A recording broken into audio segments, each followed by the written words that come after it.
थक गया हूँ यार ये परिवार के झगड़ों से। समझ में नहीं आता कि किसे सही कहूँ और किसे गलत।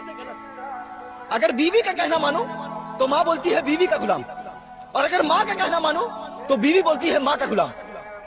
लेकिन उन दोनों को यही नहीं पता कि दोनों ही मेरे लिए जरूरी है, क्योंकि अगर एक मेरी जिंदगी है तो एक ने मुझे जिंदगी दी है।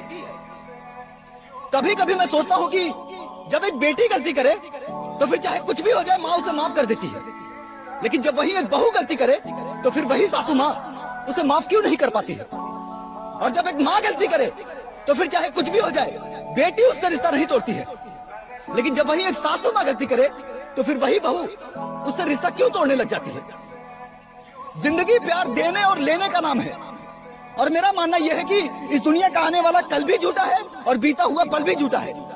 अगर कुछ सच है तो वो है आज, और हमारी जिंदगी का बीतता हुआ हर एक सेकंड हमें उस दलदल की ओर ढकेल रहा है जहां हमें पछतावे के सिवा कुछ हाथ नहीं लगेगा, जहां हमारे माँ बाप भाई बहन तो होंगे लेकिन सिर्फ याद होंगे।